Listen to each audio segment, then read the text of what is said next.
Assalamualaikum warahmatullahi wabarakatuh.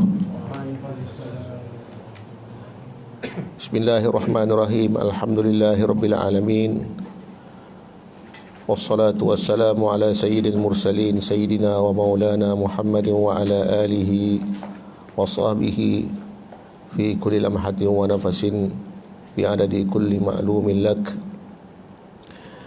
Allahumma salli wa sallim ala sayyidina wa maulana Muhammad wa ala alihi wa ala jami'il anbiya'i wal mursalin wa ala Jibril wa Mikail wa Israfil wa malakil maut wa hamalatil arshi wa ala al malaikati ajma'in wa ala al awliya'i was salihin wa ala jami'i ibadikal mu'minin fi kulli lamhatin wa nafasin adada ma wasi'ahu ilmuka, amin. Amma ba'd. Tuan-tuan yang dimuliakan Allah Subhanahu wa taala, kita menyambung kembali pengajian kitab Risalah Tauhid pada malam yang berbahagia ini, dan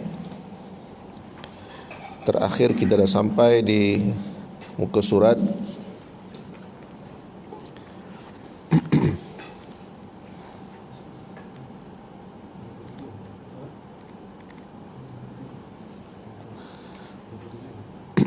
ya, muka surat 57.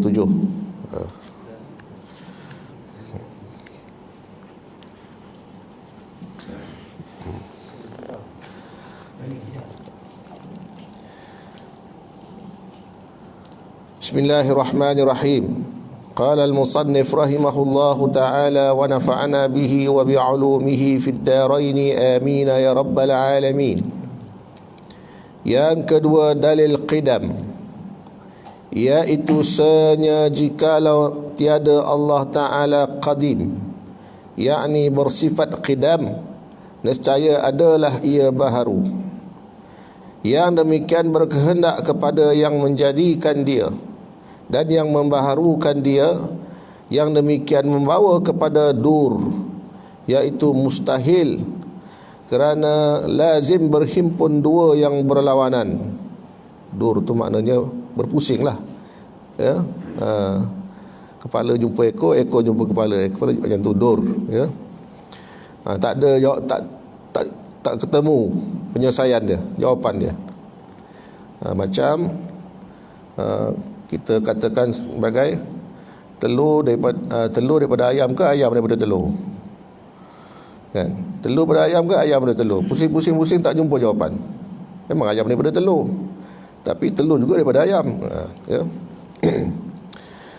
Itu mustahil kerana lazim berhimpun dua yang berlawanan dan membawa kepada tasalsul, iaitu mustahil kerana bersamaan yang sedikit dengan yang banyak. Yang demikian sabitlah Tuhan itu qadim, yakni tiada permulaan wujudnya. Itu berdasarkan akal, secara akliyahnya. Adapun dalil nakalnya daripada Quran, huwal awwalu wal akhiru, artinya ia juga Tuhan yang awal, tiada permulaan, dan yang akhir, tiada kesudahan.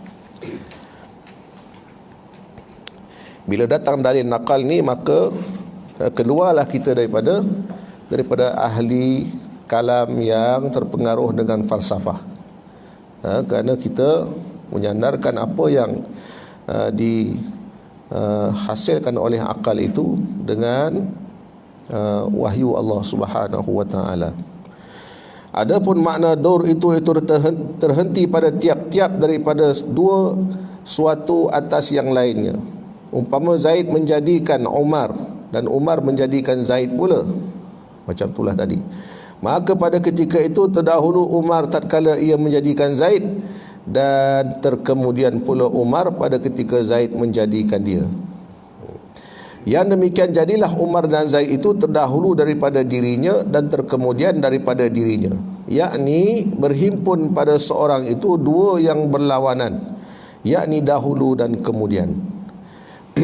Yang demikian tidak diterima oleh akal sekali-kali, kerana yang menjadikan dahulu daripada yang kena jadi, maka manakala sabit Umar menjadikan Zaid, maka bagaimana boleh diterima akal Zaid boleh menjadikan Umar.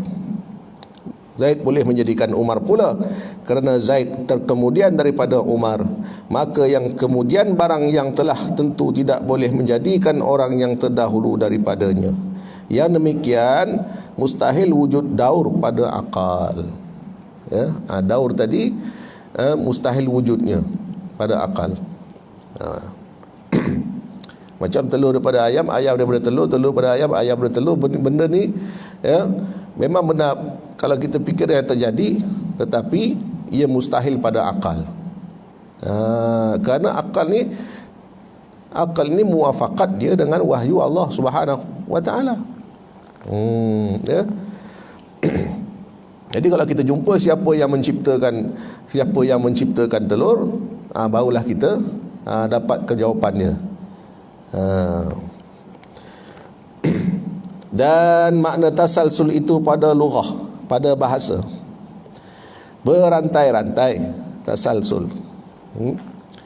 Maksudnya pada istilah iaitu berhubung atau bersambung-sambung beberapa perkara lepas satu hingga tiada berkesudahan. Misalnya seperti dikata Hasan menjadi Husin, contoh Kemudian Husin menjadi Muhsin, Muhsin menjadi Khalid pula, dan Khalid menjadi Jamil, Jamil menjadikan fulan yang lain pula, dan fulan menjadikan fulan lain. Demikianlah seterusnya, tiada berkesudahan. Maka adanya sesuatu yang kena jadi dengan tiada berkesudahan yang menjadikan itu suatu perkara yang tiada diterima oleh akal, mustahil adanya. Mana tasalsul ni mustahil pada akal. Tak mungkin akal ni ada tasalsul. Sebagaimana contoh yang dinyatakan tadi. Baik. Maka daripada keterangan ini ternyatalah tiap-tiap dur itu tasalsul tiada akasnya, iaitu tiada yang akas itu apa tadi yang kita bincang sebelum ni? Perkara yang sebaliknya. Dan nyatalah kedua-dua itu mustahil bagi akal. Maka jika Tuhan tiada bersifat dengan qidam, nescaya membawa kepada dur atau tasalsul yang mustahil itu sebablah Allah Ta'ala tu perlukan adanya sifat qidam. Wa huwal awwalu wal akhiru. Jadi ternafilah tasalsul dan daur itu tadi. Tiap-tiap perkara yang membawa kepada mustahil itu mustahil juga, yakni lazim daripada ada Tuhan, tidak ada Tuhan. Tatkala itu adanya makhluk turut mustahil pula, padahal kita semua ada. Jadi ini kalau sekiranya kita mengatakan tasalsul dan daur itu tidak mustahil, itu rasional sebenarnya daripada wujudnya sifat qidam bagi Allah Subhanahu wa taala. Dari sudut teologinya dan juga sangkut pautnya dengan dalil daripada Quran yang dinyatakan tadi. Yang ketiga, dalil baqa, iaitu jikalau tiada wajib bagi Tuhan bersifat baqa, yakni kekal, nescaya ternafi daripadanya bersifat qidam. Kerana adalah wujudnya pada ketika itu wujud yang harus, maka yang harus tidak ada wujudnya melainkan baru. Tiap-tiap yang baru itu melazimkan berkehendak kepada yang membaharukan dia, yang membawa kepada daur dan tasalsul juga. Itu jadi mustahil. Dan lagi kaedah ulama usuluddin, tiap-tiap yang wajib, yakni qidam itu, tiap-tiap yang wajib qidam, maka mustahil adam. Mustahilnya Adam. Kalau Adam tu alif dal mim. Ni Adam ain dal mim, ya. Yang demikian tetap dan sabitlah bagi Tuhan bersifat baqa, dan dalil naqlinya kullu man 'alaiha fan wa yabqa wajhu rabbika dzul jalali wal ikram. Tiap-tiap suatu yang ada di atas muka bumi ini binasa, dan berkekalan zat Tuhanmu ya Muhammad yang mempunyai kebesaran dan kemuliaan. Itu dalil baqa. Kalau di madrasah kena hafal dalil ni, ya. Sebab apa? Ada soalan yang akan ditanya kepada mereka. Ya, Adam itu maksudnya tiada. Adam itu tertinya tiada. Kalau Adam itu makhluk manusia yang pertama. Itu. Jadi Adam dengan Adab itu beza, ya, artinya dan maksudnya. Baik, mudah je sebenarnya. Dia perkataan itu kitab ini walaupun tulisan Rumi, tapi gaya bahasa ni gaya bahasa Jawi lama, ya. Cuma dia alih tulisan saja, dia tak alih bahasa, ya. Tapi sebenarnya mudah saja nak faham. Yang keempat dalil mukhalafatuhu lil hawadith.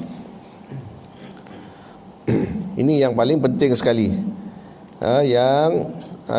Dengan dalil ini, yang keempat ni kita berhadapan dengan berbagai-bagai fahaman yang dapat kita kenal pasti dengan mudah bila mana kita mengetahui yang keempat ini, iaitu dalil mukhalafatuhu lil hawadith. Inilah juga yang kita kena cerita dengan orang awam, dengan orang ramai, betapa Allah Ta'ala itu tidak ada serupa dengannya, walau satu pun. Apa dia definisi tepat? Baik, kita baca dulu, ya. Iaitu jikalau Tuhan serupa dengan yang baharu. Dalil mukhalafatuhu lil hawadith kita dah baca dah sebelum ni secara ringkas. Artinya ialah bersalahan Tuhan itu, Allah itu, dengan sesuatu yang baharu. Hawadith itu baharu. Bersalahan dia tak samalah makna dia dengan apa saja yang baru dijadikan. Yang baharu itu maksudnya sebelum ni dia tak ada. Bila dijadikan baru dia ada. Kun fayakun. Jadi, maka yang jadi itulah dikatakan hawadith. Iaitu jikalau Tuhan serupa dengan yang baharu. Kalau serupa pula, ada yang pahaman mengatakan begitu. Itu kita nak jawab dengan hikmat, dengan dalil ini. Nescaya jadilah Tuhan itu baharu juga. Ya. Jikalau Tuhan serupa dengan yang baharu, maka jadilah dia baharu juga. Habis, ya. Kerana barang yang boleh jadi atas salah suatu daripada dua yang serupa itu harus pula atas lainnya. Maka baharu Tuhan itu mustahil, kerana telah wajib bagi Tuhan bersifat qidam dan baqa itu tadi. Ya, demikian tetaplah Tuhan itu bersalahan dengan segala yang baru. Itu maksud mukhalafatuhu lil hawadith, bersalahan dengan segala yang baru. Bagaimana dalil naklinya? Iaitu laisa kamitslihi syai'. Tiada suatu jua pun serupa dengan Tuhan. Tapi masalah dia hari ini, bila mana orang menterjemahkan Al-Quran, maka menjadi kekeliruan bagi orang awam dan menyebabkan mereka berpegang, lah Quran siapa tak nak pegang, kan? Quran siapa tak nak percaya? Kalau bagi orang Islam, orang awam, ya, mereka muliakan Quran, mereka suka Quran, mereka rajin baca Quran. Bila dapat erti Quran, mereka percaya terus. Sebagaimana mereka percaya semua hukum tajwid. Hukum tajwid semua betul bagi mereka. Tak ada yang salah. Sebab mereka belajar sebutan daripada alif sampai ya. Tak ada siapa yang menafikannya. Semua. Tapi bila datang ayat yang mutasyabihat, yakni ayat yang samar-samar maksudnya, seperti tangan Allah, kaki Allah, mata Allah, Allah turun, ya, dalam hadis. Jadi berlaku pertemuan makna. Jadi ulama-ulama salaf mereka tafwid, menyerahkan makna tu. Walaupun mereka tidak terjemahkan kan, yadullah fawqa aydihim. Mereka senyap, mereka tidak huraikan, tidak terjemahkan, walaupun berhadapan dengan orang bukan Arab. Yadullah fawqa aydihim. Apa artinya yadullah fawqa aydihim? Apa artinya terjemahan dia apa? Yadullah fawqa aydihim. Jadi selamat akidah mereka. Bukan mereka sengaja tak nak terjemah, boleh saja terjemah buka kamus. Tapi untuk menyelamatkan akidah, mereka tak terjemah. Berbeza dengan Wahabi hari ini, mereka terjemah. Tangan dia kata. Yalah. Jadi sepatutnya dalam terjemahan tafsiran ke terjemahan Quran tu, bahagian ayat mutasyabihat ni tulis saja terus. Kalau betul-betul nak ikut salafus soleh punya, tulis saja, jangan terjemah yadullah fawqa aydihim. Tetapi bila bertembung dengan berbagai-bagai bahasa dunia, ribuan bahasa dunia, tak termasuk dialek, tak termasuk, maka ulama-ulama khalaf pun ijtihad supaya dialihkan makna kepada yang lebih munasabah. Yadullah itu dialihkan maknanya bukan tangan, tapi kudrat Allah, kekuasaan Allah, ataupun pertolongan Allah. Munasabah. Akidah pun tidak terjejas, ya. Makna pun ada mudah kita, mudah orang yang ajam pun mudah yang faham. Baik. Ya. Begitu jugalah dengan ayat-ayat mutasyabihat yang lain yang termaktub dalam hadis dan juga ayat Quran. Baik, itu pentingnya penjelasan tentang mukhalafatuhu lil hawadith. Yang kelima, dalil qiyamuhu ta'ala binafsih, iaitu dua jalan. Yang pertama, dalil menafikan Tuhan berkehendak kepada zat tempat berdiri. Itu makhluk, tempat berdiri. Iaitu jikalau Tuhan tidak berdiri dengan sendiri, yakni berkehendak kepada zat, niscaya berkehendak ia kepada tempat berdiri. Yang demikian jadilah Tuhan ketika itu sifat bukan zat. Iaitu mustahil, kerana jika Tuhan itu sifat sahaja, nescaya tidak ada yang bersifat dengan sifat ma'ani dan ma'anawiyah. Kerana sifat ada bersifat itu mustahil pada zat Tuhan yang wajib baginya bersifat dengan sifat ma'ani dan ma'nawiyah. Yang demikian bukanlah ia sifat, maka tetaplah ia zat. Jadi sifat ini tak boleh tidak bersangkut dengan zat. Melekat dengan zat. Sifat Allah Ta'ala tu melekat dengan zat. Nama Allah Subhanahu Wa Ta'ala tu juga begitu, juga bersangkut dengan zat, melekat dengan zat. Itu mudah bagi kita faham. Jadi kalau sifat saja tidak ada zatnya, kerana Allah Ta'ala itu qiyamuhu binafsihi, berdiri. Bila sebut berdiri ni mestilah ada yang menyokongnya, kaki ke, tiang ke, tongkat ke, apa ke. Jadi mustahil perkara tersebut berlaku pada Allah Subhanahu Wa Ta'ala. Qiyam itu maksudnya ialah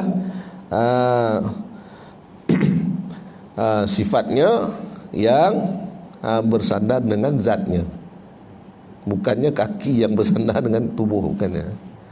Ya. Baik, itu yang pertama. Itu jalan yang pertama. Jalan yang kedua, menafikan Tuhan daripada berkehendak kepada yang menjadikan dia.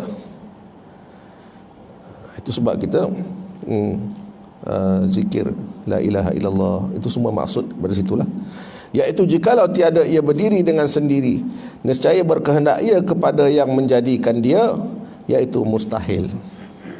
Berkehendak kepada yang menjadikan, mustahil. Kerana jika berkehendak kepada yang menjadikan dia, nescaya jadilah ia baru. Benda barulah, bukannya baqa', bukannya qidam. Tetapi keadaan Tuhan itu baharu mustahil, kerana Tuhan telah sabit wajib qidam tadi. Dan demikian sabitlah Tuhan itu berdiri dengan sendiri, dengan maknanya kaya mutlak. Dengan makna kaya mutlak. Makna kaya mutlak ini tidak lagi berhajat kepada sesuatu pun. Allah tidak pernah berhajat kepada sesuatu pun, kepada makhluk kepada tidak. Itu kayanya mutlak bagi Allah Subhanahu wa taala. Yang terkaya daripada tempat berdiri dan terkaya daripada yang menjadikan dia.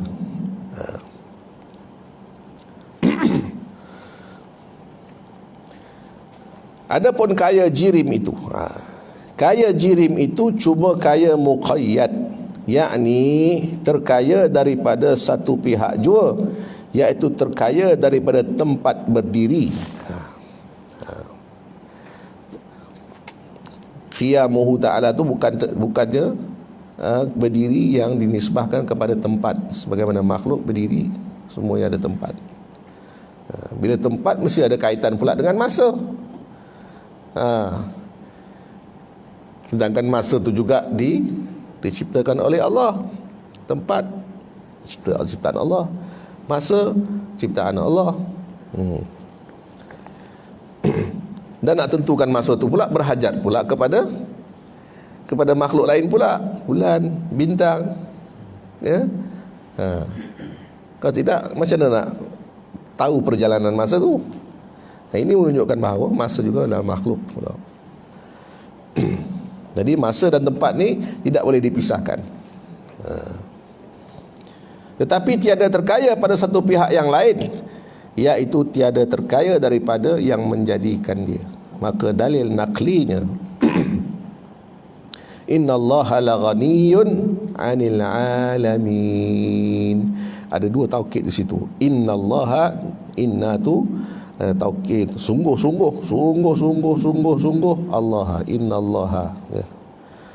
La ghaniyun, lam itu pun lamun qasam ataupun lam taukid. Dua makna. Lam, la ghani itu lain perkataan lain, la tu perkataan lain. Lam itu adalah lamul qasam ataupun lamul taukid. Lam yang menekankan sumpah dan juga lam yang menekankan betapa kuatnya. Sangat-sangat kaya. Sangat kaya. La ghaniyun 'anil 'alamin. Bahawa Allah Ta'ala itu terkaya. Kalau kita terjemahkan secara sangat kaya. 3 kali sangat lah. Daripada sekalian alam.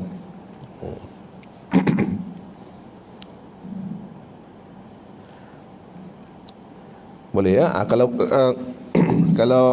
Kalau ada masa yang dalil-dalil Quran tu tadi, hafalkanlah, ingatkan. Mudah aja, pendek aja tu. Ya, ini memang sesuai untuk awam, untuk umum.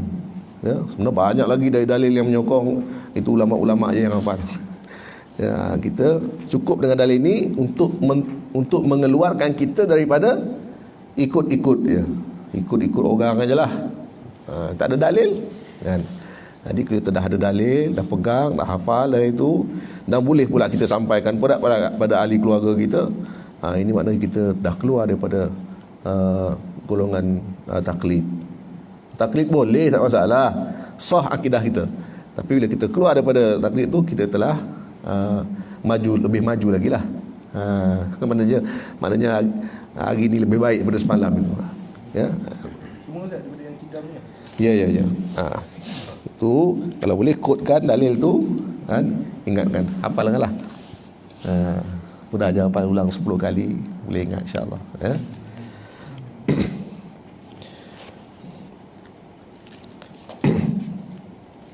Baik, setakat itu wallahu alam, tuliskan tarikh, kita berhenti di situ.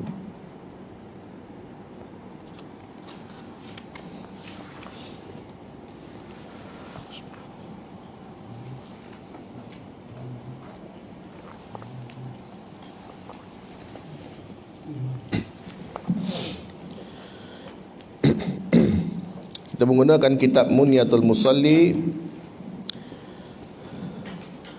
karya Syekh Wan Daud bin Abdullah Al-Qatani radhiyallahu taala anhu wa ardah. Terakhir kita dah baca sampai muka surat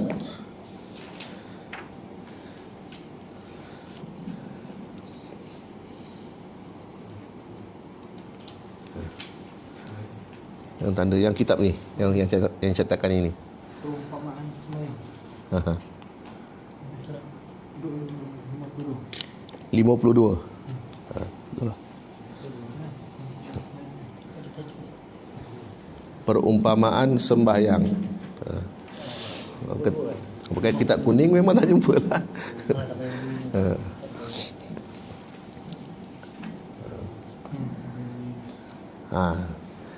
Kalau boleh selaras, kalau tak selaras, kena tanda ya, tarikh mana sekat mana berhenti. Boleh ingat.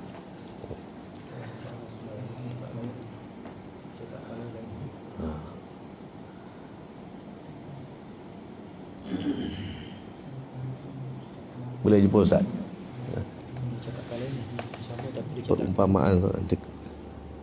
Perumpamaan solat.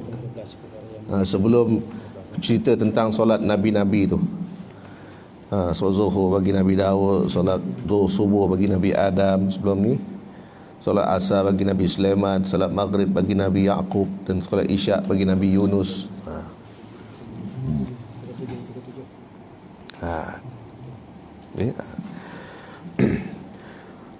Bismillahirrahmanirrahim. Qala al-musannif rahimahullahu ta'ala wa nafa'ana bihi wa bi'ulumihi fid daraini amin ya rabbal alamin. Dan ketahui olehmu bahawasanya umpama sembahyang itu diumpamakan satu raja memperbuat akan satu balai, dan memperbuat ia akan jamuan, dan menyediakan akan bagai-bagai makanan dan bagai-bagai minuman dengan bagai-bagai warnanya, dengan bagai-bagai lazatnya, dan pada tiap-tiap warna itu baginya manfaat, maka iaitulah sembahyang. Kemudian maka menyeru akan segala hambanya merasakan makanannya itu. Demikianlah umpamanya sembahyang itu. Disuruh Allah Subhanahu wa ta'ala mengerjakan dia supaya mengambil lazat hambanya yang kamil, yang sempurna lah ya, hambanya yang kamil, sempurna imannya, daripada bagai-bagai pemberian dan kurnianya, supaya syukurlah hamba itu akan kurnia Tuhannya. Maka af'alus salah, perbuatan-perbuatan sembahyang itu seumpama makanan dan zikir dan tasbih dan doa, bagai-bagai warnanya dan minumannya. Maka apa makanan dan minuman daripada umpama ini, hingga tiada sedar hambanya yang arifin, orang yang dikurniakan ma'rifah oleh Allah Subhanahu wa ta'ala akan dirinya. Mana orang dikurniakan ma'rifah itu melalui jalan riyadah. Bukannya lelap mata dapat ma'rifah. Ya. Lepas tu cerita pula makrifat dalam media sosial. Ini bukannya makrifah ya. Orang yang dikurniakan makrifah ni jalan dia ialah riyadah. Bukan riyadah sukan. Sukan tu riyadah juga. Tapi dia macam sukan lah, tapi riyadah sufiyah. Riyadah ahli tasawuf. Nak tahu riyadah ahli tasawuf, kena pergilah dekat markas dia, dekat pusat dia, pusat pengamalan dia di situ. Hamba-Nya yang arifin akan dirinya dan sejuk mata hatinya, qurratu ain, sejuk mata hati dengan kurnianya yang tiada dapat diperinya setelah ia dinamakan jannatul ajilah, yakni syurga disegera. syurga yang dipercepatkan oleh Allah Subhanahu wa taala. Ini perumpamaan sembahyang itu menurut kacamata Syekh Daud Al-Fatani, ulama besar kita. Ya. Nak menceritakan bahawa betapa sembahyang ni suatu benda yang paling penting dalam dunia ni, itulah dia. Apa yang paling penting dalam dunia? Solat lah. Itulah paling penting. Saya ambil ni perkataan daripada min aham syai' fi dunya as-salah. Ini adalah kalam daripada Syekh Salih Al-Ja'fari, Al-Imam Al-Azhari. Firman Allah Subhanahu wa taala, waliman khafa maqama rabbih jannatan. Dan bagi orang yang takut akan maqam Tuhannya itu dua syurga. Yakni syurga disegerakan di dalam dunia, iaitu sejuk mata hatinya. Sebabkan apa? Dengan syuhud akan Tuhannya. Syuhud akan Tuhannya. Melihat mata hati itu fokus pada Tuhan dia. Dan tidak berpaling. Kalau syuhud pada Tuhan ni, takkan berpaling. Sebab apa? Kalau berpaling, rugilah. Kerana selain daripada Tuhan itu tidak mendatangkan nikmat menyaksikannya. Bila syuhud pada Tuhan, mata hati ini, maka tak akan berpaling lagi. Walaupun ada usaha-usaha daripada jin, syaitan, gangguan-gangguan, musuh-musuh Allah semua ni, ini semua dia tak nak kita syuhudkan Allah SWT. Jadi dia akan mengganggu kita dengan macam-macam lah gangguan. Jadi orang yang diberikan kekuatan, pertolongan oleh Allah Subhanahu Wa Taala disebabkan dia memilih yang betul, jalan yang betul, jalan ilmu, jalan riyadah, untuk istiqamah syuhud kepada Allah Subhanahu Wa Taala, maka orang ini akan diselamatkan oleh Allah. Dan syurga yang kedua, yang sebagaimana yang diceritakan, disampaikan di akhirat sana.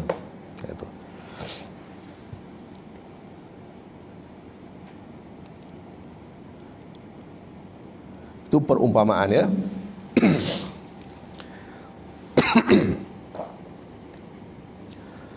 Dan kata setengah hukama, ahli hikmat lah hukama ni, ahli hikmah.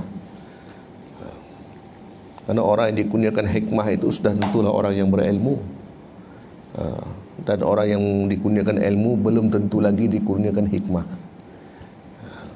Jadi hakim, orang yang dikurniakan ilmu hikmah itu sangat-sangat istimewa.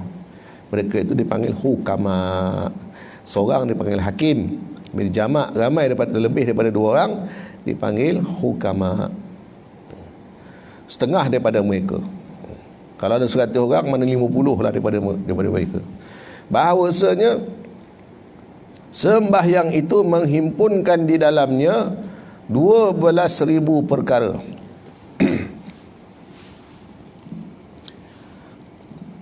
Ini ahli hikmat punya sudut pandang dan kata-kata mereka. 12,000 perkara. Kemudian maka disimpankan akan 12,000 itu pada 12 perkara lagi. Faham tak? Simpankan 12,000 itu pada 12 perkara. Maka barang siapa yang berkehendak sembahyang, maka tidak dapat tiada daripada mengetahui dan mengerjakan 12 perkara itu. Setiap satu perkara tu ada 1,000 lah hikmat dia, perkara dia. Maka tak dapat tiada daripada mengetahui, mesti tahu, dan mengerjakan 2 perkara itu mesti amal, supaya sempurnalah sembahyangnya. Maka 6 perkara yang terdahulu daripada perkara dahulu daripada masuk kepada sembahyang, dan 6 perkara kemudian daripadanya. Dibagi 2 pula, 6 ke 6. 6 dahulu, 6 kemudian. 6 yang pertama. Dalam sembahyang, ilmu. Dalam sembahyang ada ilmu. Kerana sabda Nabi sallallahu alaihi wa alihi wasallam, amal yang sedikit yang di dalam pengetahuan itu terlebih baik daripada amal yang banyak di dalam jahil.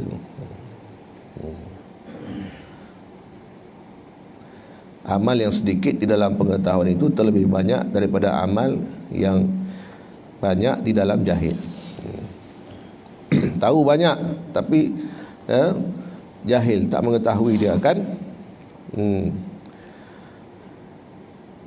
dia tidak amalkan. Tapi kalau sedikit yang amal itu lebih baik. Ini menunjukkan apa? Yang lebih baik itulah katakan ilmu. Yang kedua, wudu. Kerana sabda Nabi sallallahu alaihi wasallam, tiada sembahyang itu melainkan dengan tuhur, yakni bersuci.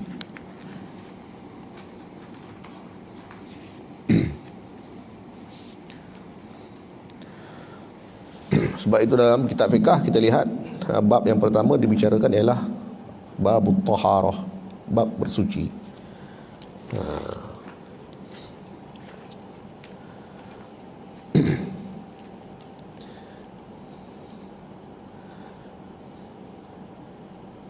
Sebab kita masa di syurga dulu, kita dalam keadaan suci, tidak ada najis, tidak ada tahar. Jadi kita sembahyang ni, ya, kita nak menjadikan sembahyang kita sebagai syurga, maka bersuci kita daripada hadas tadi adalah satu persediaan untuk kita mendatangi sembahyang tadi, bersimpuh di hadapan Allah Subhanahu wa taala.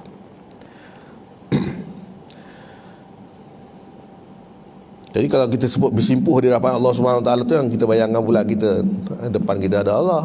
Jadi kita dah disembahkan Allah bertempat pula. Ini masalah lagi. Itu penting kita kembali pada akidah tadi. Risalah tauhid yang menyelamatkan kita. Apa yang diucapkan itu adalah istilah, bukan yang sebenarnya. Yang sebenarnya mengikut akidah. Ya. Kadang-kadang kitab-kitab, kalau kita baca kitab, banyak ibarat-ibarat bahasa Arab, bahasa Melayu pun macam tu juga. Ya. Kalau kita tidak fahami betul-betul, secara tak langsung kita akan mengatakan ataupun akan mengiktikadkan Tuhan itu bertempat juga. Waliyazubillah, ya. Dan ketiga, pakaian. Kerana firman Allah Subhanahu wa taala, khuzu zinatakum inda kulli masjidin.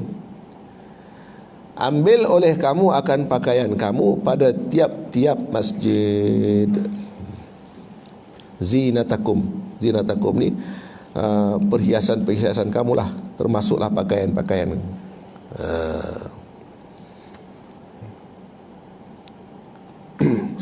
Sebab kita nak menghadap ni ialah raja segala raja. Raja biasa pun kita pun dah handsome dah. Menghadap dia, apa dah lagi raja segala raja. Itu nisbah dia, ya. Yakni pakai akan pakaian kamu pada tiap-tiap sembahyang. Pakai akan pakaian kamu pada tiap-tiap sembahyang. Jadi mukhalafah lah kita dengan amalan jahiliah, yang mana mereka ini beribadah tawaf keliling Kaabah dan kadang telanjang bulat. Ini isu yang terjadi.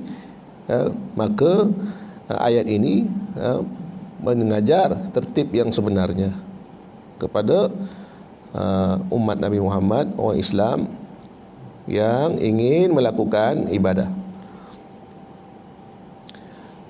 Itu pentingnya pakaian, ya. Sebaik-baik pakaian ialah pakaian yang memudahkan untuk kita solat, walaupun kita pergi ke tempat kerja dan sebagainya. Dan ulama kata pakaian ni ilaj. Pakaian ni seperti ubat. Dia menyembuhkan penyakit. Macam mana ubat menyembuhkan, perlunya ubat untuk menyembuhkan penyakit, begitulah pakaian. Kita memerlukannya untuk menyembuhkan penyakit. Macam-macam penyakit ada. Penyakit batin kita kadang-kadang boleh diubati dengan pakaian. Ya. Itu sebablah kalau nak khuruj fisabilillah, kan, Nak huruf fisabilillah keluar 3 hari, keluar 40 hari je, pakaian kena tukar lah. Tak boleh pakai seluar jeans. Kan? Apa nak masuk kebun ke, nak naik motor, waik suku, kena pakai seluar jeans lah. Kan? Baik. Yang keempat, memeliharakan waktu. Itu yang ada dalam sembahyang. Yang kelima, menghadapkan qiblah. Menghadap qiblah. Ini juga macam apa ni? Kiblat kita sana kan. Macam saya ni ke membelakangkan kiblat ni. Antum semua menghadap kiblat. Tapi sebenarnya ikut pendapat ulama, guru tu kena menghadap kiblat. Murid tu kena membelakangkan kiblat. Guru kena menghadap kiblat. Macam hari tu kan, saya menghadap kiblat. Hari ni saya membelakangkan kiblat. Kalau ikut tertib adab ni betul lah. Ya, tapi boleh, tak masalah. Masjid-masjid semua ustaz menghadap membelakangkan kiblat. Tapi yang sebenarnya ikut adab majlis ilmu sebenarnya, guru kena menghadap kiblat, murid membelakangkan kiblat. Ini saya belajar, saya ambil kalam riwayat daripada Syekh Husni, Syekh Muhammad Husni Ginting. Dia lebih suka pada pendapat tu, guru menghadap kiblat, ya.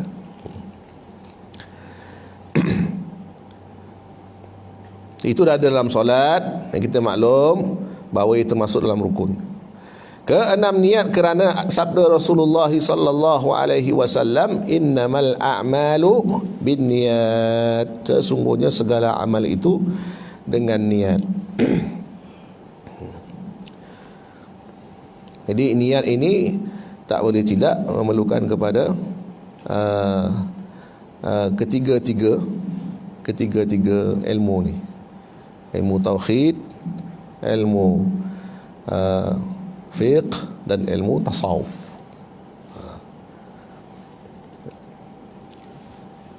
Ia membantu membetulkan niat kita yang sebenarnya. Mudah kata, untuk Allah suka niat itu. Macam dalam apa? Waridhaka maksuduna, dalam kita punya zikir Asmaul Husna tadi tu. Kita minta supaya diikhlaskan niat untuk dapat redha Allah. Semata-mata untuk Allah suka. Biarlah yang makhluk lain benci, asalkan Allah suka. Itu innamal a'malu binniyat. Ketujuh, takbiratul ihram, kerana sabdanya tahrimuhat takbiru wa tahliluhat taslim. Artinya mengharamkan dengan takbir dan menghalalkannya dengan memberi salam. Faham ya?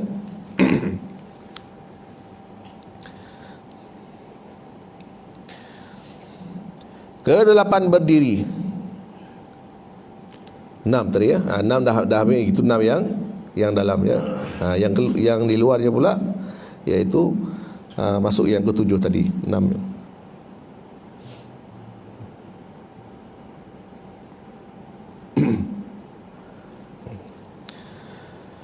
Berdiri kerana firman Allah Subhanahu wa taala, wa qumu lillahi qanitin. Artinya berdirilah untuk Allah dalam keadaan taat.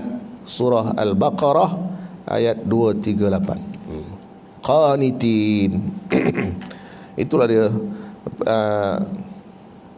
kita panggil doa kunut. Doa kunut ambil daripada perkataan ni lah, qanitin ni. Kunut maksud taat, doa yang menunjukkan kita teguh mentaati Allah Subhanahu wa taala. Dia panggil doa kunut, ya, dalam keadaan taat. Maknanya doa kunut ini doa yang kita lakukan dalam solat, doa yang dikerjakan dalam solat tu dah ketaatan dah. Ada pula doa dalam tu yang khusus, itu bagi doa kunut. Doa dalam solat atau berdoa dalam ketaatan.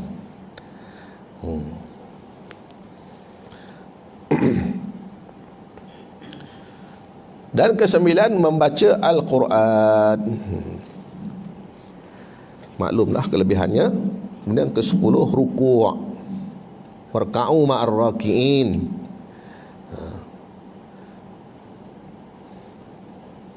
Yang ke-11 sujud 2 kali. Yang ke-12 duduk tasyahud akhir. Itu 12 perkara yang ada dalam solat.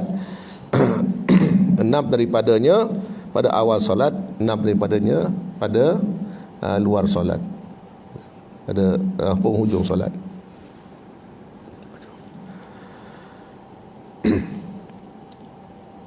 Huraian perkara-perkara yang menyempurnakan sembahyang. Huraian lagi panjang ke?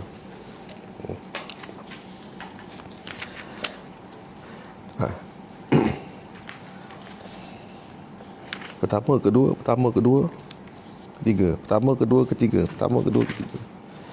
Panjang.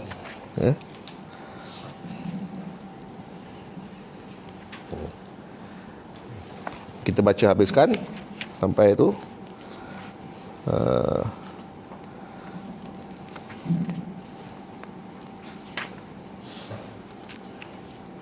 Tak usah lagi lah baca kan, InsyaAllah. Tak lagi. Fadal.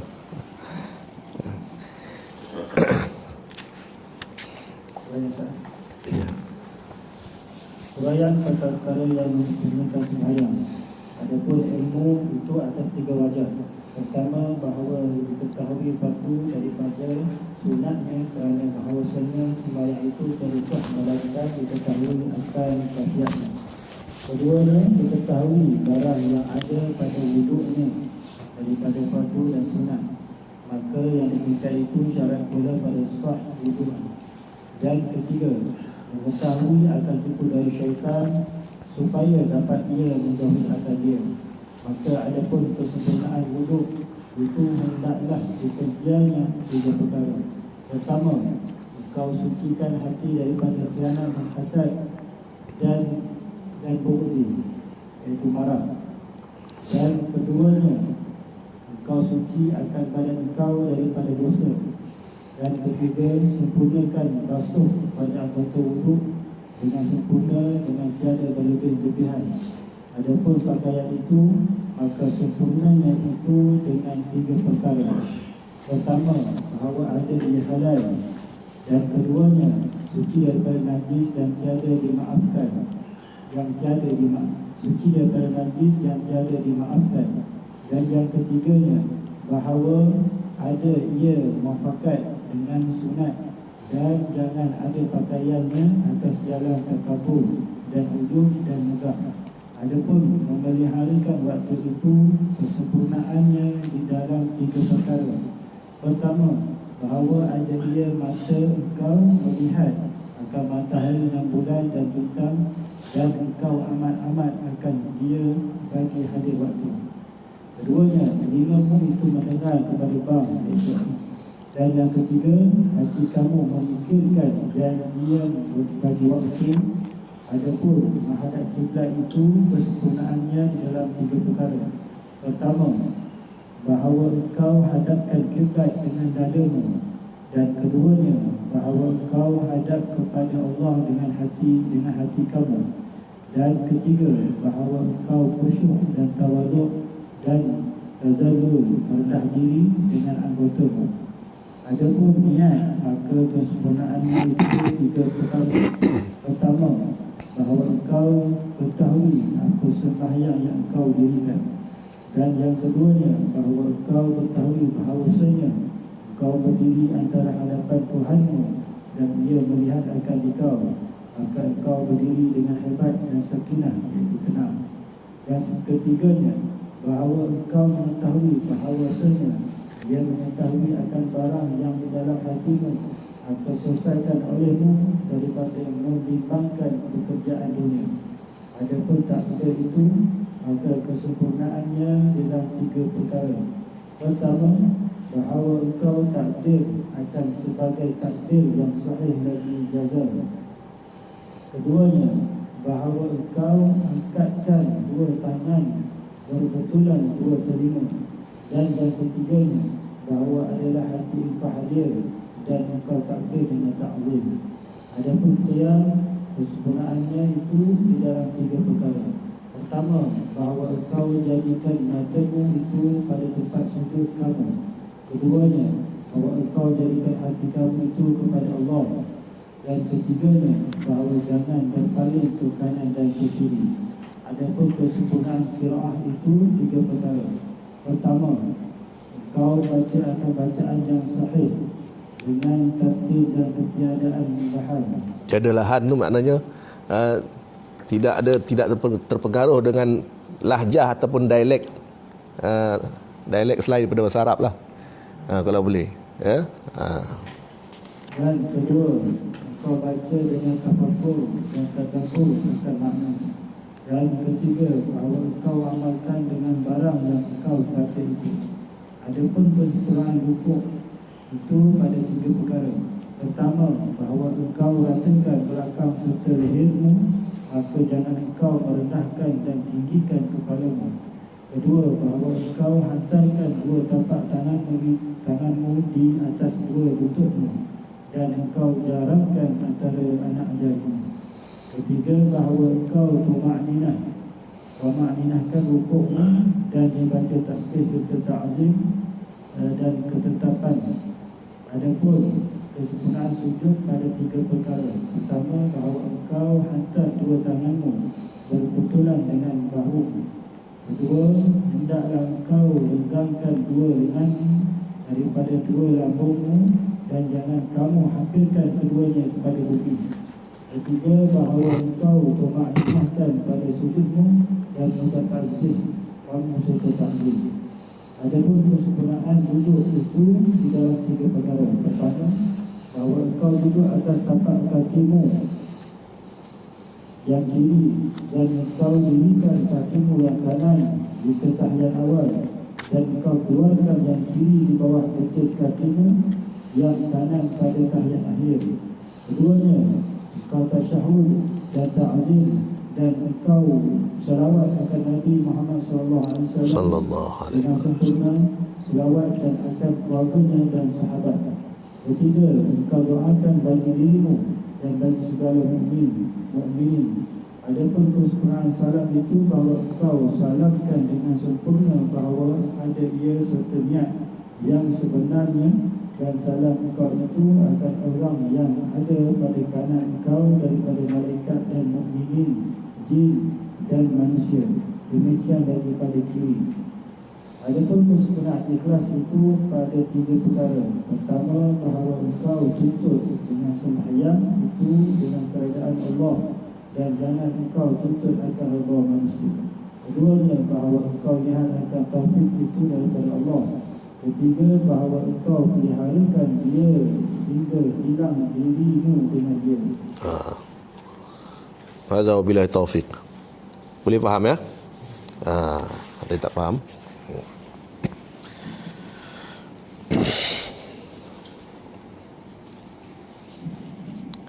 Yang ketiga itu bahawa engkau peliharakan dia hingga hilang dirimu dengan dia.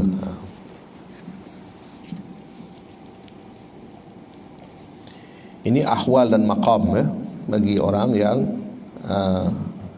yang dikurniakan oleh Allah Subhanahu wa taala kedudukan yang istimewa, ya. Sehingga kan sembahyang yang mereka kerjakan itu sangat-sangat sempurna, sehingga kan apa yang ada di sekeliling tidak mampu untuk menggugat ataupun mengganggu solat mereka. Ini berlaku pada salafus soleh yang terdahulu, ya, solat golongan salafus soleh terdahulu. Mana solat mereka ni ialah solat orang-orang yang terpilih di sisi Allah Subhanahu wa taala. Ya, banyak kisah-kisahnya. Dan para sahabat pun begitu juga sebahagiannya, ya, kesakitan mereka tidak rasai dalam solat mereka.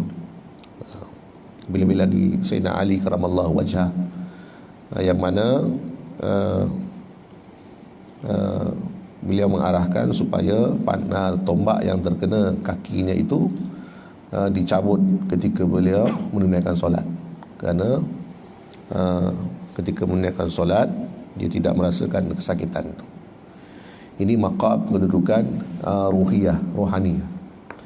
Ya, bila mana seorang mukmin berusaha menyempurnakan solatnya, bermula dari taharahnya, rukun, syaratnya dan sebagainya, waktunya, adabnya, ilmunya,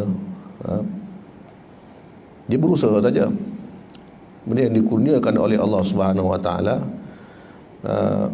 jasad dia yang melakukan solat dan rohnya juga melakukan solat. Sering sekali jasad itu selari dengan rohnya.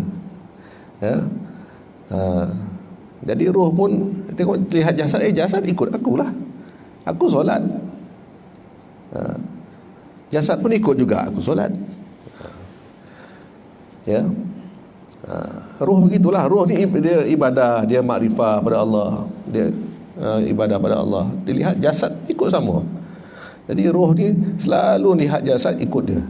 Ya. Begitu dengan orang yang tak solat, roh dia tunggulah bila lah jasad ni nak ikut aku. Ya.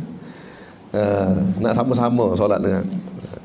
Jadi secara teori ini bukan secara pengalaman, saya tidak ya. Secara teorinya, bila mana jasad sudah selalu bersama-sama dengan roh, ya, meraihkan apa yang rohani lakukan, maka jasad itu seperti roh. Roh kan tidak merasakan kesakitan, tidak merasakan gangguan yang lain, dia sentiasa syuhud pada Allah Subhanahu Wa Taala, sentiasa hadir bersama Allah Subhanahu Wa Taala. Nak pendek kata, roh ini bersama dengan Allah. Qul ruh min amri rabbi. Bila bersama dengan Allah, apa mudaratnya? Tak ada. Tetapi bila mana jasad kita ini sudah selalu bersahabat dengan roh, maka seolah-olah jasad itu sudah jadi roh. Maka tidak lagi berlaku di sana. Ini secara teori yang berlaku pada orang-orang yang seperti yang saya sebutkan tadi, iaitu mereka tenggelam dalam pengabdian diri mereka pada Allah Subhanahu Wa Taala.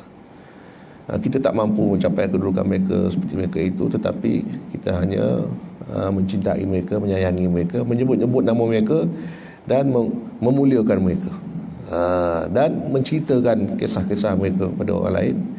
Barangkali dengan sebab itu, insya-Allah, mudah-mudahan Allah Ta'ala menghimpunkan kita bersama-sama dengan mereka di akhirat. Itu saja harapan kita. Adapun kita nak sama macam mereka, siapalah kita, kan? Baik.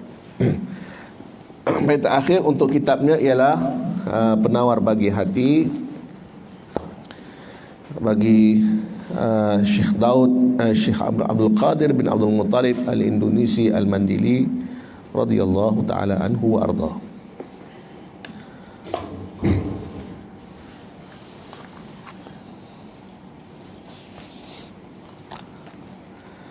Bacaan terakhir kita sampai di yang cetakan ini. Bab yang kedua, pada mengatakan sangat loba atas tiga kata. Ke surat 53.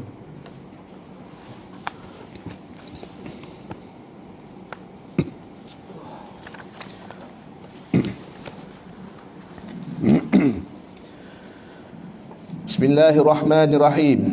Qala al-musannif rahimahullahu ta'ala wa nafa'ana bihi wa bi'ulumihi fid daraini amin ya rabbal alamin. Bab yang kedua, pada menyatakan sangat loba atas berkata-kata. Ketahui olehmu bahawasanya loba atas berkata-kata itu kelakuan yang dicela, yang wajib atas kita menjauhkannya. Kerana apabila loba seseorang atas berkata-kata, nescaya keluar daripadanya perkataan yang sia-sia. Dan berkata-kata dengan yang sia-sia itu sebab bagi gelap jantung hati. Bahkan banyak berkata-kata itu sebab bagi mati jantung hati itu. Dan kerana itu membesarkan oleh Rasulullah sallallahu alaihi wasallam akan pekerjaan lidah, maka bersabda ia, wa hal yaqubbun nasa ala wujuhihim aw manakhirihim illa hasaidu alsinatihim. Artinya, dan tiada menyembamkan akan manusia atas hidung mereka itu, melainkan yang diketam oleh lidah mereka itu. Artinya perkataan mereka itu. Diriwayatkan oleh At-Tirmidzi dari Muaz radhiyallahu anhu, dan bersabda ia, man kana yu'minu billahi wal yawmil akhir falyaqul khairan aw liyasmut. Artinya, barang siapa membenarkan ia akan Allah Ta'ala dan akan hari kiamat, maka hendaklah berkata-kata ia akan yang baik, atau hendaklah ia diam.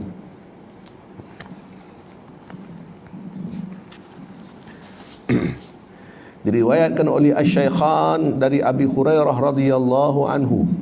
Disebut Asy-Syaikhan ni maknanya Bukhari dan Muslim. Dan bersabda ia, may yatawakkal li bima baina lihyaihi wa rijlaini atawakkal lahu bil jannah. Artinya, barang siapa menjamin ia bagiku akan barang yang antara dua tulang dagunya dan dua kakinya, nescaya aku jamin baginya akan syurga. Faham ya?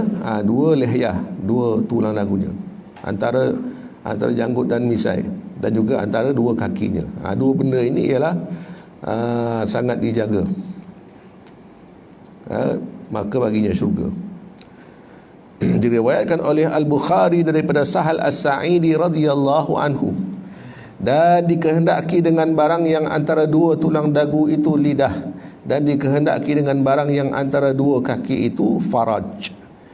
Ditanya akan Rasulullah sallallahu alaihi wasallam daripada yang lebih banyak barang yang masukkan ia ke dalam api neraka, maka bersabda ia, dua yang berlubang, pertama mulut, kedua faraj. Dan bersabda ia, man kathura kalamuhu kathura saqtuhu, wa man kathura saqtuhu kathurat dhunubuhu, wa man kathurat dhunubuhu fannaru awla bihi.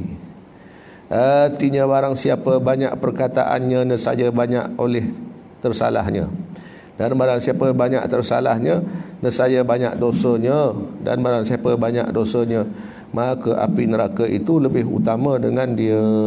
Sebab itulah kita ni baca kitab je, tak nak hurai panjang-panjang, ya. Nanti Allah tanya. Saya tu sebab saya tak suka sangat ceramah ke, tazkirah ke, bayan ke. Bukan tak suka, memang tak sanggup. Lebih baik saya baca buku depan tuan-tuan, baca macam taklim macam tu. Sebab apa dia cakap tu nanti akan ditanya oleh Allah SWT. Kamu cakap ini, kamu cakap ni, kita tanya. Tapi kalau kita baca buku, Allah Ta'ala tanya, saya baca kitab, ya Allah tanyalah pengarang kitab. Jadi ada hujah kita. Lebih baik kita baca je, ya. Nak cakap biasa ni banyak salahnya. Diriwayatkan oleh Abu Nuaim di dalam Al-Hilyah daripada hadis Ibnu Umar radhiyallahu anhuma, ketahui olehmu bahawasanya ada bagi lidah itu kebinasaan yang banyak, tetapi memada akan dikau kerana menolak akan semuanya oleh beramal dengan satu ayat daripada Al-Quran yang mulia, iaitu firman Allah Ta'ala, la khaira fi kathirin min najwahum illa man amara bi sadaqatin aw ma'ruf. Artinya, tiada ada kebajikan pada banyak daripada bisik-bisik mereka itu, melainkan mereka yang menyuruh ia dengan bersedekah atau kebajikan atau mendamaikan antara manusia.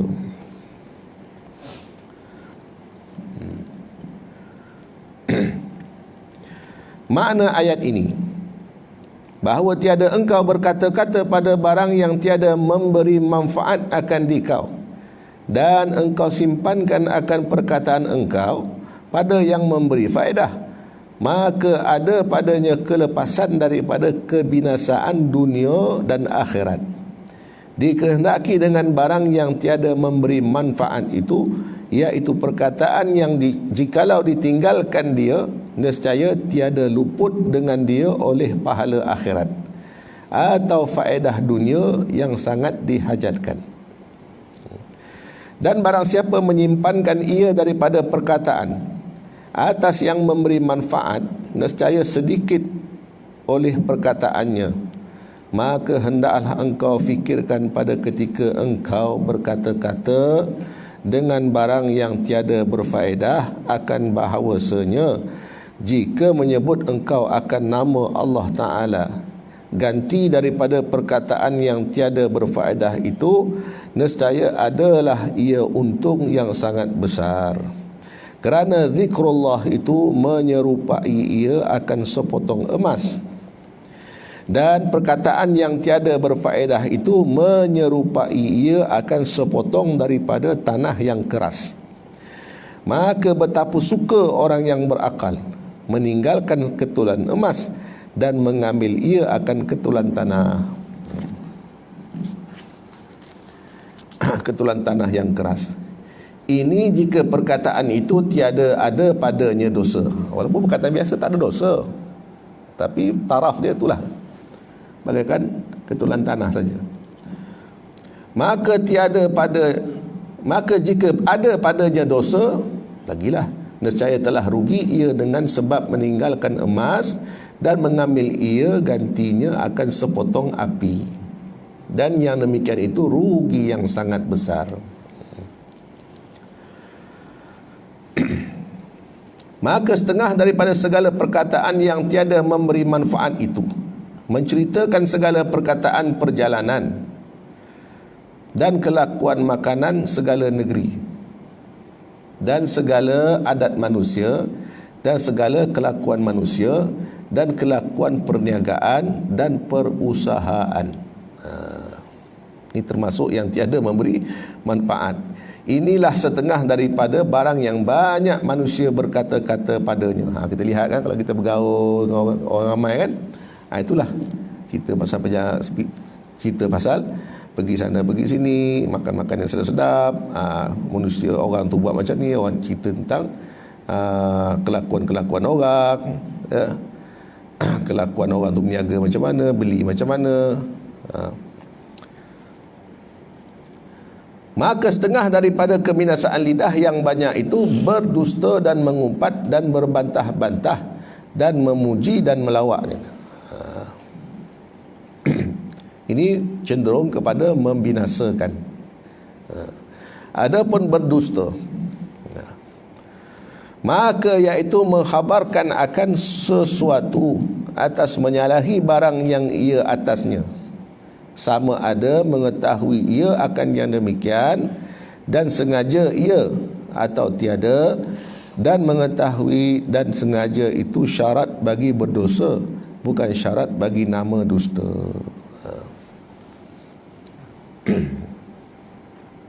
Bukan syarat bagi nama dusta, syarat berdosa. Dusta ni ada yang harus. Maknanya bukan semua dusta itu yang berdosa, tidak ya. Itu syarat bagi dosa. Kalau sekiranya sengaja menyembunyikan, menyalahi barang yang sebenarnya dicakap.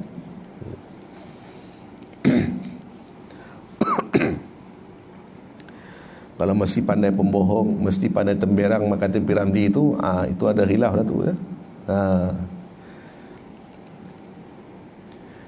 Tapi pergi kuliah ni jangan pembohong temberang pula dengan rumah ya. Bagi tahu betul-betul.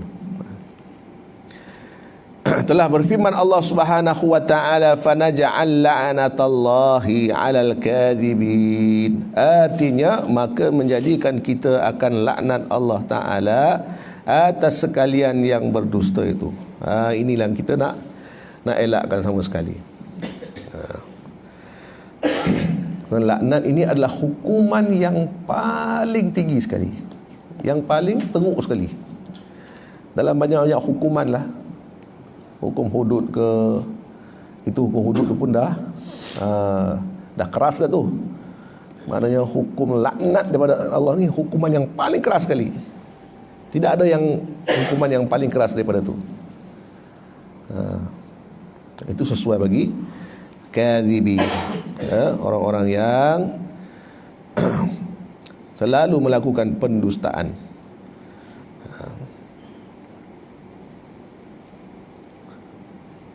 Sebab itu dalam hukum fiqh pun ya, ada proses li'an dalam munakahat, ya. Dalam isu munakahat ada proses li'an dia panggil, ataupun dalam isu lain kita lihat apakah li'an, itu menyatakan laknat pada diri. Sekiranya aku berdusta, aku minta Allah laknat pada aku. Ini, ya, maknanya Allah yang hukum, bukan hakim yang hukum, bukan manusia. Aku minta Allah. Jadi ini adalah satu proses untuk mensabitkan kebenaran dan juga untuk termasuk dalam syariat Islam. Namun ianya perlulah diadili oleh seorang qadi, hakim yang arif.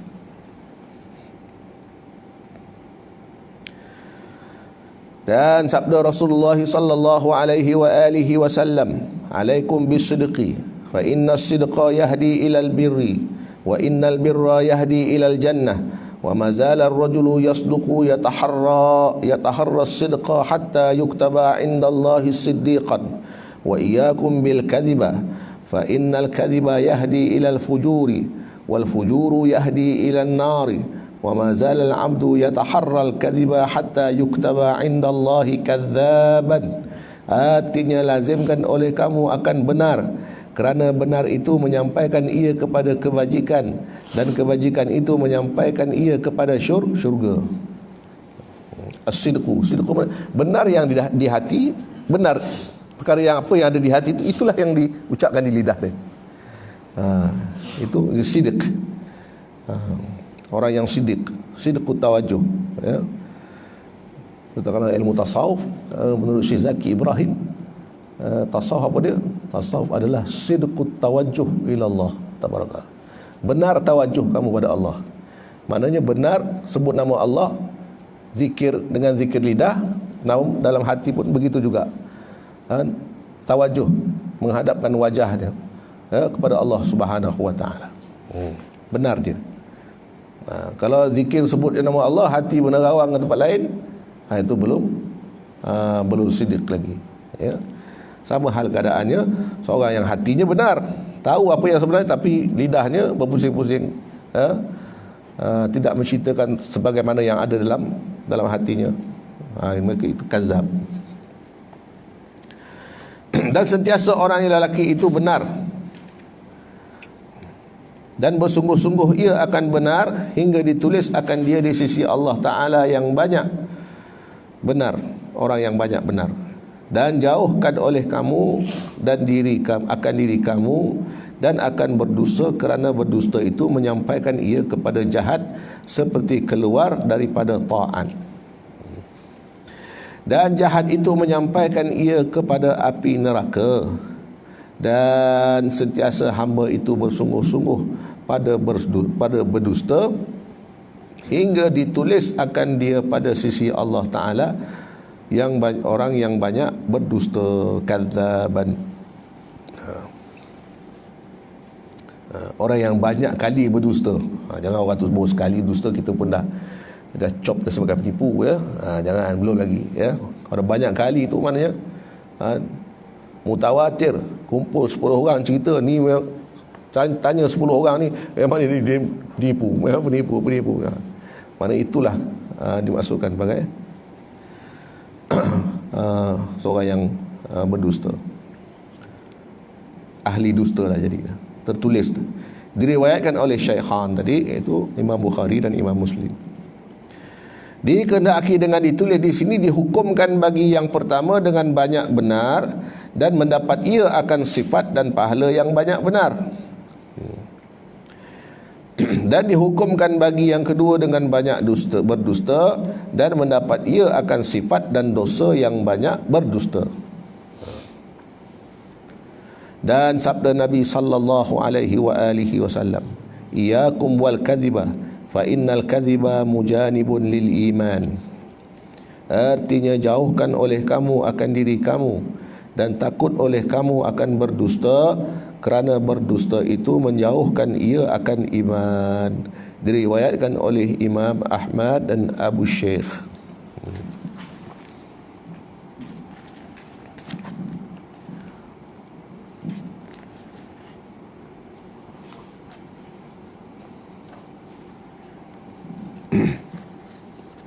Baca lagi ya.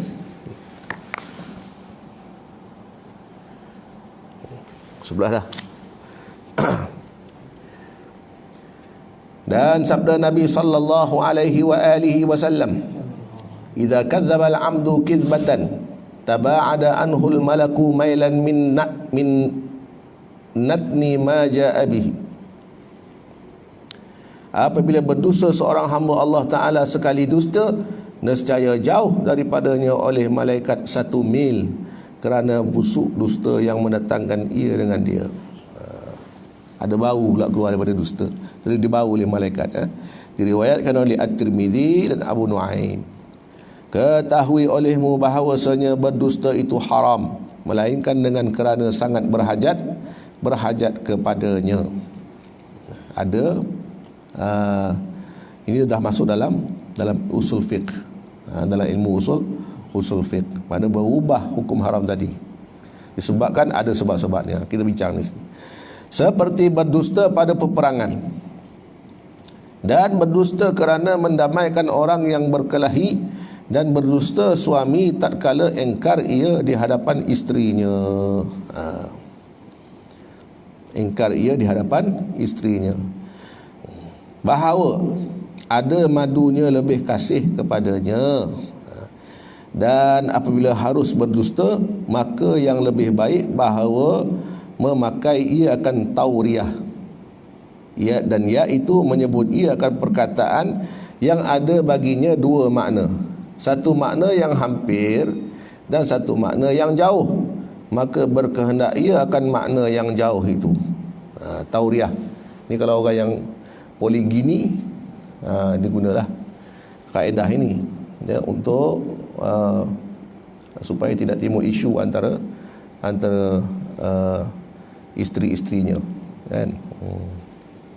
Bukan apa kalau isteri pertama mengadu hal sebagainya, tak puas hati dengan isteri pertama, tak puas hati dengan isteri kedua, kita pun mikir kita nak ibadah kita pula yang terganggu, kan. Jadi cepat-cepat damaikan, cari jalan, cari helah macam mana untuk mendamaikan. Itu yang paling penting, perpaduan itu yang penting, ya. Jadi ini yang saya pun hadapi juga, sebab saya pun isteri poligini juga, ya. Bukan poligami, ya. Kita tak amal poligami haram. Yang boleh poligini. Kena betulkan istilah tu. Kalau poligami, suami yang ramai isteri, atau isteri yang ramai suami. Isteri yang ramai suami pun dipanggil poligami. Yang diamalkan sunnah yang terhad pada 4 orang, ya, bagi umat, lebih bagi Nabi, dikatakan poligini. Isteri yang suami lelaki yang berbilang-bilang isteri. Kena betulkan istilah tu. Tapi istilah tu poligami dah masyhur digunakan walaupun salah.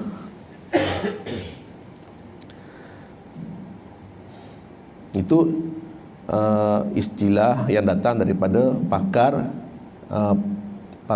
sosiologi, ya. Bukan daripada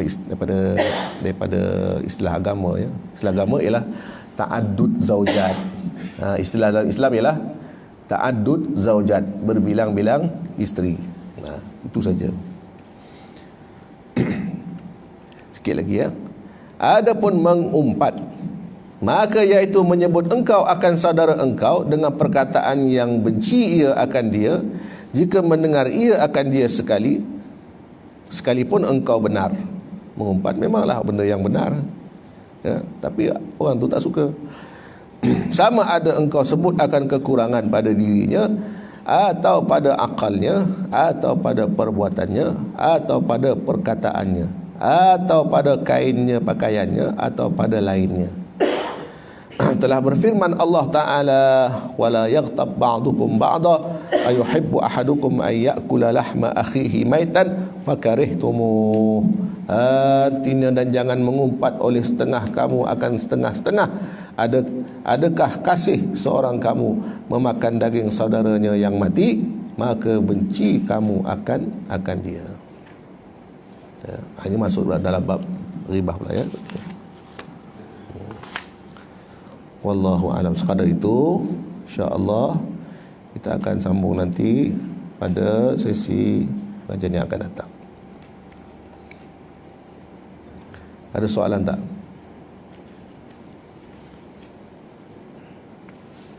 Yang tadi berkenaan dengan pakaian tukat tu, dia akan jadi tak jangkit dalam cerita pakaian tak. Aha. Yang solat tadi Nah, ini saya ambil daripada pendapat daripada Syekh Usamah Al-Azhari. Syekh Usamah Al-Azhari, bila beliau diajukan dengan persoalan tentang pakaian,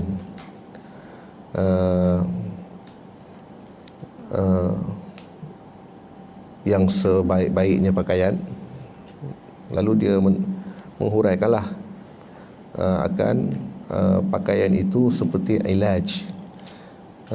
Pakaian itu ialah sifat pakaian itu mestilah dia menyembuhkan. Maknanya menyembuhkan. Maksud yang menyembuhkan di sini bukannya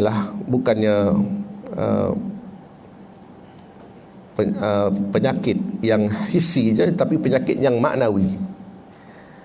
Kerana penyakit yang hissi pun kita perlukan pakaian yang khusus juga. Bukan penyakit kulit pun kita perlukan pakaian yang khusus juga untuk kita dapat supaya penyakit tidak merebak. Perlu pakai kain kapas ataupun perlu balut dengan kain yang bersih dan sebagainya.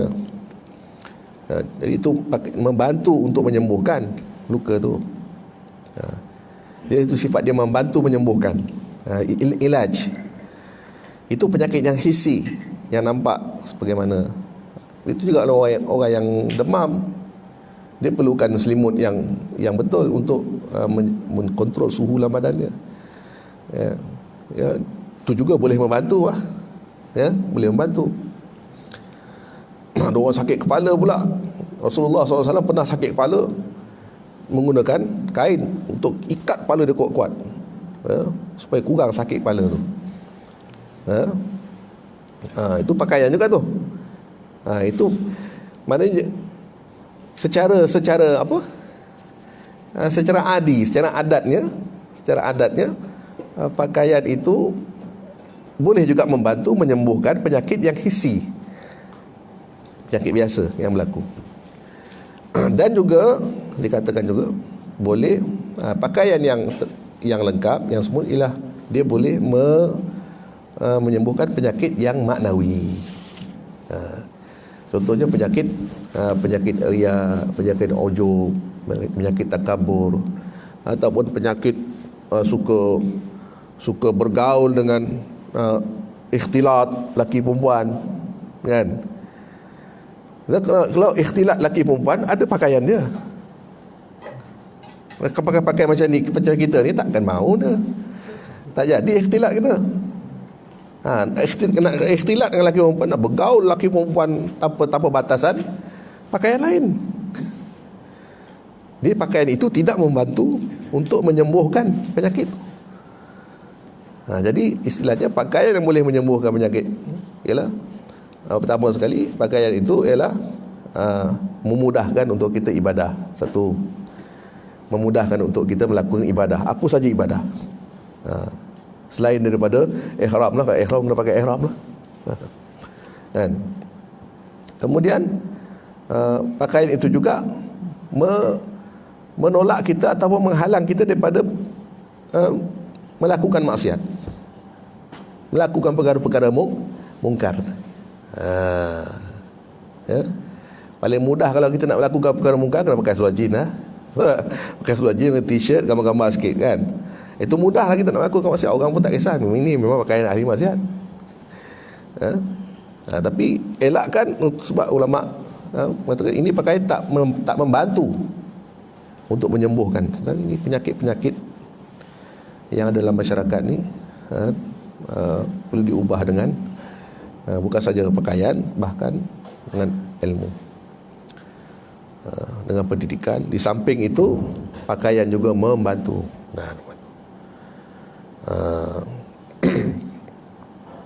Macam kita masuk dalam tandas contohnya, ya, walaupun kita buka bawah kita buka, atas kena tutup. Ini juga membantu pakaian tadi, ya.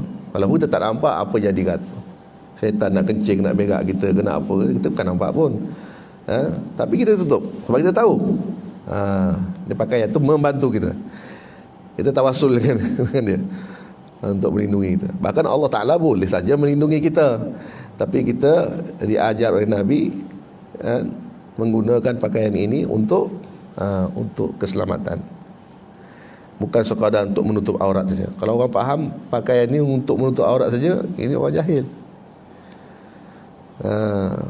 ya, orang Islam yang jahil. Pakaian untuk menutup aurat saja, tidak. Bahkan pakaian banyak fungsi-fungsi lain. Kalau kita jadi orang besar pun, kita pun dah tentulah pakaian kita macam-macam kan. Masuk istana lain, masuk parlimen lain, masuk office lain, pergi mesyuarat lain, dinner, makan malam pula lain, pakai fungsi juga. Jadi kita dalam Islam ni, dalam amal ni, dalam lebih-lebih lagi orang yang talibul ilmi, penuntut ilmu, bahkan para ulama, mereka ada pakaian mereka. Dan kita menuntut ilmu pula ada pakaian kita sendiri, yang boleh. Tapi kalau kita menuntut ilmu, kita pakai pakaian ulama, boleh menyembuh tak penyakit kita? Tak boleh. Bahkan boleh mendatangkan penyakit dalaman kita. Demikian halnya ulama, mereka tu kena pakai pakaian ulama supaya orang mengenali mereka dan datang belajar dengan mereka. Penting juga sebagai satu dakwah untuk mengajak supaya orang menuntut ilmu dan mengenali ulama, yang ini pakaian yang lazim dipakai ulama. Jadi inilah dikatakan sebagai pakaian itu ialah ilaj, penyembuh pada segala bentuk kerosakan dan sebahagian, bukan segala lah, tapi sebahagian penyakit-penyakit hissiyah dan maknawiyah. Wallahu a'lam. Pada itulah.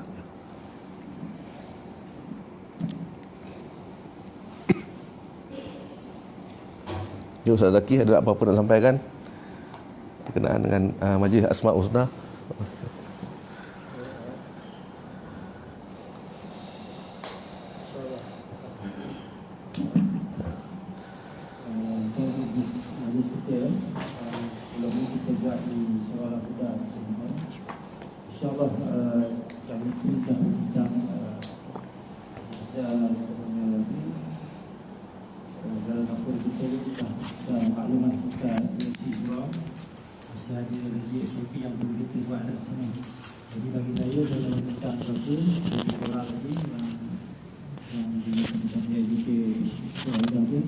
InsyaAllah saya akan push untuk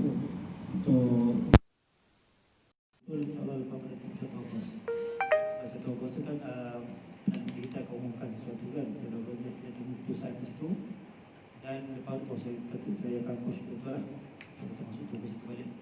Dua saudara ni, saya ingat sahabat kita rumah ni pun dia bagi pakai ni, saya pun tak ada masalah, boleh ke sini, insyaAllah kita teruskan. Tapi ya, dalam ini lah ramai datang, ada yang datang tidak kan, mana yang beristiqamah tu alhamdulillah kan. Jadi yang lain tu saya dah maklum lah, yang mana yang duduk di Ba'afah tu saya dah maklum lah, faham kan. Ada yang datang, ada yang ada masalah kan, mungkin jauh nak datang ni, sebenarnya tak ada mana pun kan. Yang asap macam-macam kan, sebab kita buat kat situ tu memang nak memudahkan penduduk sebenarnya. Itu kita nak keluar jauh kan. Mungkin yang bekerja besok, urusan anak pun kan, kita faham itu kan. InsyaAllah nanti kita akan kembali balik. InsyaAllah lepas pikir satu hari, InsyaAllah kita akan start balik dari masjid di surah Al-Huda. InsyaAllah di dalam saya akan maklum dalam grup lah, update dalam grup InsyaAllah.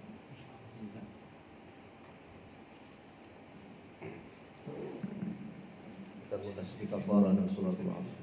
Subhanallahumma wa bihamdika asyhadu an la ilaha illa anta astaghfiruka wa atubu ilaik. Amiltu su'a wa zalamtu nafsi wa fili fa innahu la yaghfiru dhunuba illa anta. Subhanakallahumma wa bihamdika asyhadu an la ilaha illa anta astaghfiruka wa atubu ilaik. Amiltu su'a wa zalamtu nafsi wa fili fa innahu la yaghfiru dhunuba illa anta. Subhanakallahumma wa bihamdika asyhadu an la ilaha illa anta astaghfiruka wa atubu ilaik. Amiltu su'a wa zalamtu nafsi faghfir li fa innahu la yaghfiru dhunuba illa anta. Bismillahirrahmanirrahim. Wal 'ashr innal insana lafi khusr illa alladhina amanu wa 'amilus salihati wa tawasaw bil haqq wa tawasaw bis sabr. Shadaqallahu 'azim wa billahi taufiq. Assalamualaikum warahmatullahi wabarakatuh.